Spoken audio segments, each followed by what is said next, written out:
जिल्ह्यामध्ये मागचे 3 दिवस झाले मुसळधार पाऊस चालू आहे आणि याच मुसळधार पावसामुळे शेतीचं जे आहे ते प्रचंड नुकसान झालेलं आहे। आता हळूहळू पूर परिस्थिती जी आहे ते ओसरायला सुरुवात झाली आहे आणि पूर ओसरल्यानंतर जी शेतातली परिस्थिती आहे ती आता दहाकता या ठिकाणी दिसत आहे आपल्याला। मी एका सोयाबीनच्या शेतामध्ये आहे। हे सोयाबीनचं शेत आहे आणि याच शेतामध्ये जे आहे ते 3 एकरवरती हे सोयाबीन होतं आणि सोयाबीन पूर्णतः आता वाहून गेलेलं आहे, पूर्णतः आडवं पडलेलं। नेमकं शेंगा लागत होत्या आणि हा शेंगा लागायच्या अवस्थेमध्येच कयाधू नदीला पूर आला आणि या पूरमध्ये ही जमीन सर्व खरडून गेली आहे। आपण जर बघितलं तर या ठिकाणी मोठमोठाले या जमिनीवरती खड्डे पडलेले आहेत। तर जवळपास मागच्या 2 दिवसापासून याच्यामध्ये जवळपास 2 परस पाणी असल्याचं म्हणजेच 20 फूट पाणी असल्याचं या जमिनीमध्ये शेतकऱ्यांनी सांगितलं आहे आणि या शेतकऱ्यांचं जे आहे ते प्रचंड नुकसान झालेलं आहे। तर सोयाबीनच्या शेंगा लागल्या आहेत आणि हा शेंगा लागलेलं सोयाबीन पूर्णतः आता आडवं झालेलं आहे, पूर्णतः या सोयाबीनची शेती खरडून गेलेली आहे। अनेक शेतकऱ्यांच्या शेतामधली अशीच परिस्थिती आहे। जवळपास 3 लाख हेक्टरच्या वर हिंगोली जिल्ह्यामध्ये सोयाबीनचा पेरा आहे आणि त्यापैकी 2 लाख हेक्टरच्या वर नुकसान झाल्याची माहिती प्रशासनाने दिलेली आहे आणि ह्याच शेतातले जे शेतकरी आहेत ते आपल्या सोबत आहेत। आपण त्यांच्याशी बातचीत करणार आहेत। काय सांगाल काका, किती हेक्टर ती सोयाबीन होतं आणि आता ही पूर्वीची परिस्थिती काय होती आणि आता काय?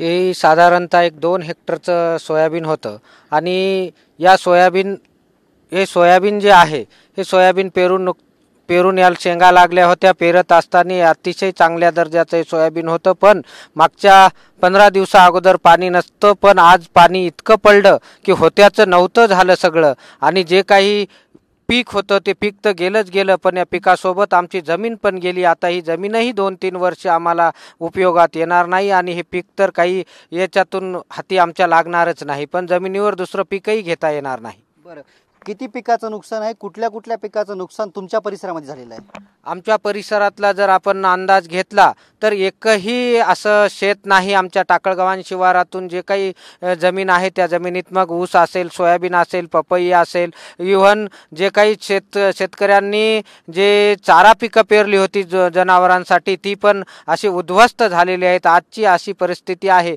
की टाकळगावान शिवारातून जवळजवळ 90% म्हणजे पूर्ण गावाचा शिवार हा असा खरडून गेला आहे आणि पूर्ण पिकाचं नुकसान झालेलं आहे। अक्षरशः गुरावासरांना पण चारण्यासाठी, चारू खाऊ घालण्यासाठी काहीही आता शिल्लक नाही आहे। आजच पालकमंत्री अब्दुल सत्तार यांचा जिल्ह्यात दौरा झाला, तुमच्याच तालुक्यामध्ये दौरा झाला। काही प्रशासनाचे लोक आलते का किंवा मग लोक येऊन पंचनामे केले का? सरकारकडे काय तुमची मागणी असणार आहे आता? पंचनाम्याचं किंवा शासकीय मदतीचं जर पाहिलं तर गेल्या 3 दिवसापासून सतत पडणारा पाऊस आणि टाकळगव्हाण हे गाव पूरबाधित म्हणून शासन दरबारी नोंद असून सुद्धा कुठलाही जबाबदार, मी हे जबाबदारीनं विधान करतोय की कुठलाही जिम्मेदार प्रशासकीय अधिकारी अजूनपर्यंतही या गावात आला नाही। काही बऱ्याचशा 25-30 घरात पाणी गेलं होतं, त्या घरापर्यंतही कोणी आलं नाही। आज कोणीतरी आल्याची माहिती आहे, परंतु या अब्दुल सत्तार आमचे पालकमंत्री असतील किंवा इतर कोणी असेल त्यांनीही थातूरमातूर पाहणी केल्याचं वाटतंय। आमच्यापर्यंत तरी कोणी आलं नाही किंवा ठोस असं काही आश्वासन दिलेलं नाही। या आज रोजीची जी परिस्थिती पाहिली तर या पूरग्रस्त गावांसाठी शुद्ध पिण्याच्या पाण्याची अतिशय आवश्यकता असूनही अजूनही दूषित पाणी या गावात आहे, त्यामुळेही अतिशय रोगराई इथून पुढे पसरण्याची शक्यता आहे।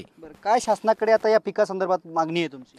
पिकाच्या संदर्भात शासनाचं जे काही आपत्ती व्यवस्थापनाचे जे काही नियम आहेत ते सर्व नियम बाजूला ठेवून अतिशय जास्तीत जास्त जर या शासनाच्या मदतीने या पिकाचं नुकसान तर भरपाई भेटणार नाही, परंतु पीक विमा असेल किंवा हे नुकसान भरपाई देत असताना पीक विम्याचे जे काही शासकीय नियम आहेत ते बाजूला ठेवून जे काही नुकसान भरपाई ज्या पिकासाठी जेवढं काही विमा संरक्षित रक्कम आहे या पूरबाधित गावांसाठी शासनाने नवीन एखादा एक नियमात शिथिलता देऊन पूर्णच्या पूर्ण जी संरक्षित रक्कम आहे या पिकासाठी ती शासनाने द्यायला पाहिजे आणि सर्व आपत्ती व्यवस्थापनाचे निकष बाजूला ठेवून या पिकातून जे काही शेतकऱ्यांनी स्वप्न पाहिलं होतं ते स्वप्न पूर्ण होईल इतपत भरीव अशी आर्थिक मदत शेतकऱ्यांना भेटली पाहिजे, एवढीच शासनाकडून अपेक्षा आहे। निश्चितच हे शेतकरी होते जे शासनाने जे आहे ते या शेतकऱ्यांचे स्वप्न भरून काढण्यासाठी त्यांना आर्थिक मदत करण्याची गरज आहे, आर्थिक मदत द्यावी अशी मागणी या शेतकऱ्यांनी केलेली आहे। हे गाव पूरग्रस्त म्हणून ओळखलं जातं, मात्र या गावामध्ये अनेक घरं पाण्याखाली गेली असतानाही जबाबदार अधिकाऱ्याने एकही भेट दिली नसल्याचंही ग्रामस्थांनी सांगितलं आहे। कॅमेरामॅन अनिकेत दहातोंडेसह मी रमेश चेंडके, TV9 मराठी, टाकळगव्हाण, हिंगोली।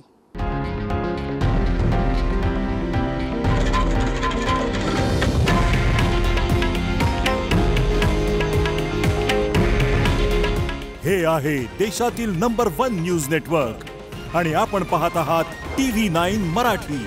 काळजी तुमची, हित महाराष्ट्राचं.